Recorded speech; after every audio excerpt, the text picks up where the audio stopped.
Good morning, everybody. Now, I may not be able to see you if you get in the live chat because I don't have my phone with me right now all hooked up.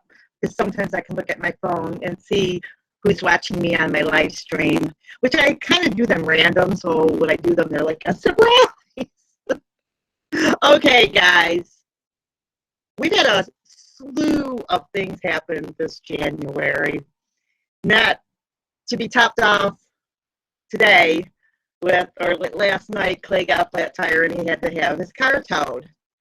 Well, this is what I want to share with you guys because I hope that this is a life-changing video for you, which is never, ever feel sorry for yourself. So let me start by saying this. All right, my dog died this month, okay? Well, I look at it like he was 14, 15 in there, and we brought him to the vet. He lived a healthy life. We always protected him. Sometimes people didn't understand why we had Storm where we did, but Storm would not go into the house. But he was a wonderful dog. He was really happy. We had tons of treats for him, and I know that we took really good care of him. So I felt like he lived a good life. And the last time the vet with us were all laughing when we brought him in last time because he's really muscular for as old as he is. And we go, yeah, we know. But the other thing was my cat died, which, oh my goodness, this is all in January. So I opened the door and Mr. Kitty ran out. Well, to be honest with you, when it first happened, I had terrible thoughts run through my head. I'm up here alone, so to speak. My family lives far, away from me. I used to get in the car and go visit them every day. I can't do that. Some of my family moved out of state. Some of them are just too far to get to. And, I could start feeling really sorry for myself, feeling bad about that.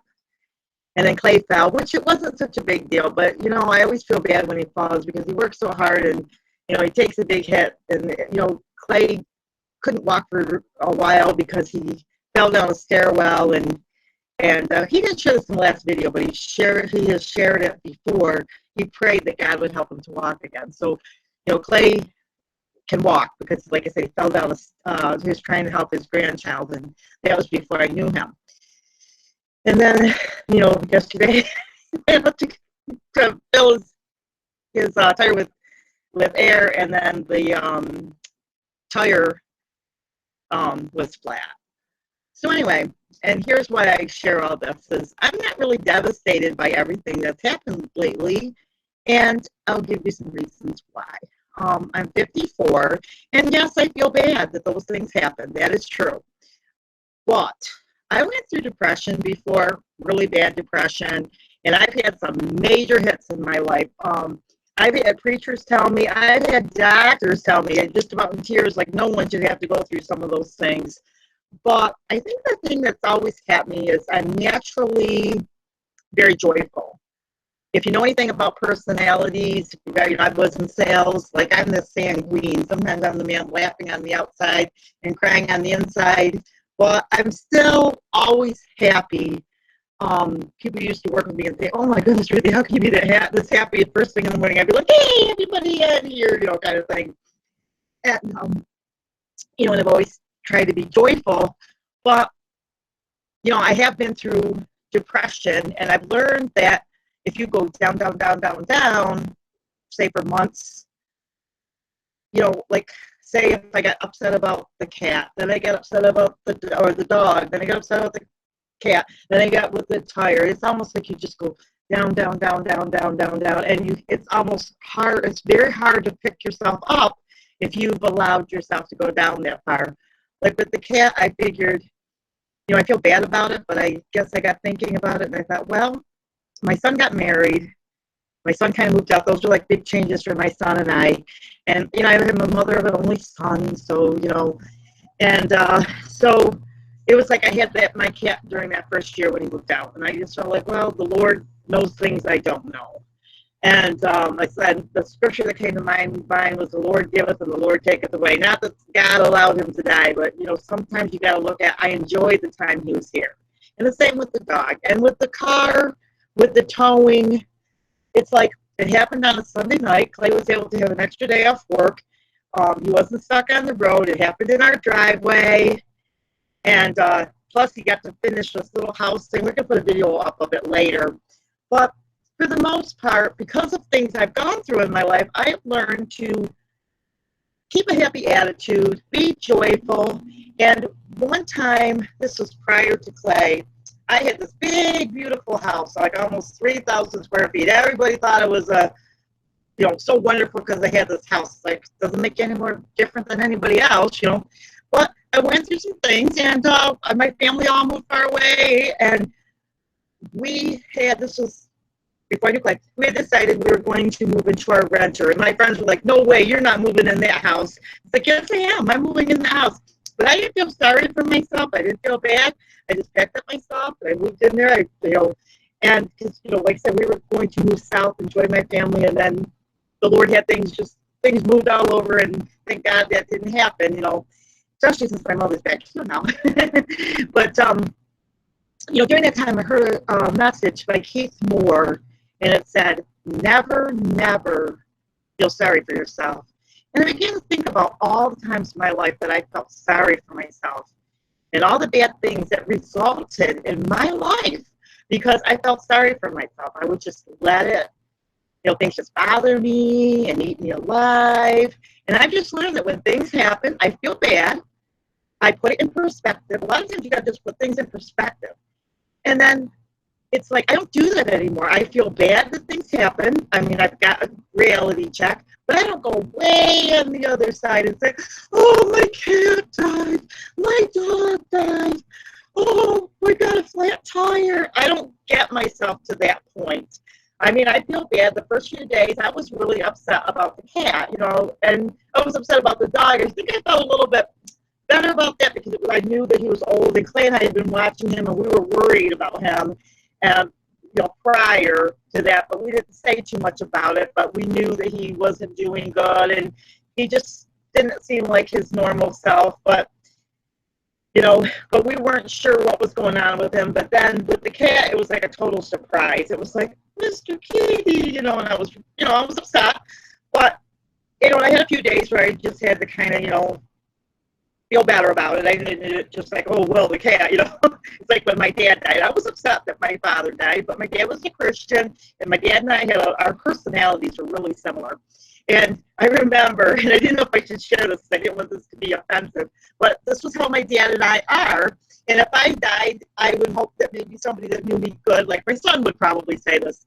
I said, hey, the guy's like, what kind of box do you want to put him in? This was for I guess they put him in some kind of sealed box, a casket or something. And I said, oh, just do the cheapest. He's getting that way, because they said this box didn't have a lock on it. And I said, oh, that way it'd be easier to get out of in the rapture. And I was joking around, but my dad would have said that about me. And I know that my son would say that about me because I'm just lighthearted, joyful. And that may seem kind of weird to some people, but it's just our family's always joking and kidding and everybody's happy. But it's like, it was almost a respectful thing to say with my dad because we're always kidding around. Everyone's kidding around. It's like, hey, my dad would have said it to me too. It's just, I don't know if it was the salesman or the joking, but, that's what I'm saying is through it all, you can maintain your joy. And the Bible says the joy of the Lord is your strength. And I just look over my life and, yeah, we've had a lot of things happen, but like I know Clay kind of felt bad, and I said, well, Clay, about the car, this morning, because, he's the one who had to sit at the dealership for a few hours and that. He was more frustrated, like, and it's like, yeah, but at least it happened on a Sunday night, and it happened in your driveway, and you can, have an extra day off, and then he's been making me all these things. So I said, later on today, you can show me how to do, to do some of that. So, and it's been really relaxing for him. I always encourage my husband to take some time and relax. Clay works a lot.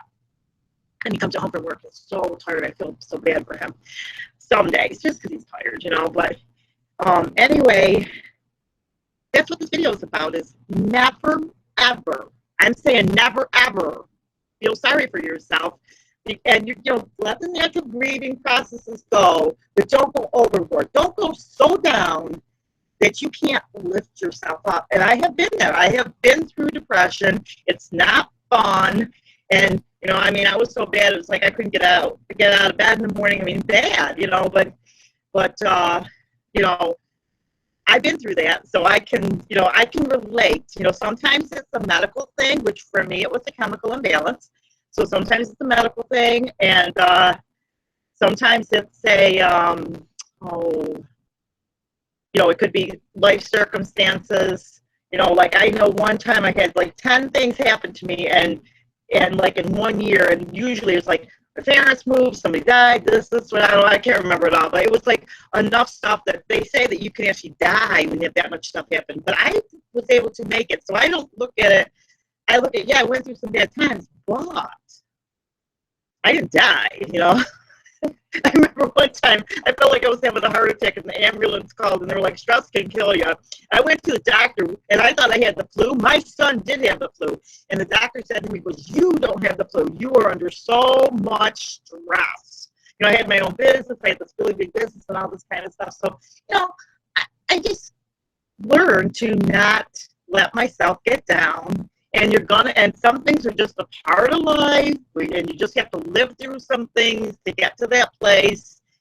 And, you know, that's what I guess I'm going to teach you. I want you to think about these things. You may think about it later on when you go through something, but when you catch yourself feeling sorry for yourself, put things in perspective. And I'll just bring the cat up again, like, I love the cat. He was my special pet. I loved him. I have lots of memories. Right now, I just kind of file them in the back of my mind, like, don't go there. I'll start crying and feeling bad. But it's like, I mean, it may not be something, it might sound funny to some of you that maybe you're not cat people. But for me, I mean, my family's far away. And it was like, that was my only pet, you know, my guinea pig too. But, you know, I just take things in perspective. And I just figured, well, I enjoyed him while he was here, have happy thoughts. And when I feel a little bit more like I can handle it, I'll sit back and I'll say, yeah, I feel bad. It's like I feel bad when I had a Boston Terrier for 15 years and he died. And it was real hard for me because I had to be the one, they made me make the decision when to put him down. And I had to put him down. He just couldn't see. He was, you know, couldn't hardly do anything that a dog could do. And it was just, I just knew it was time. And it was sad, but it was time. So with that, I got to go because my husband is on the phone. Like, subscribe. We'll see you guys in the next video. Take care.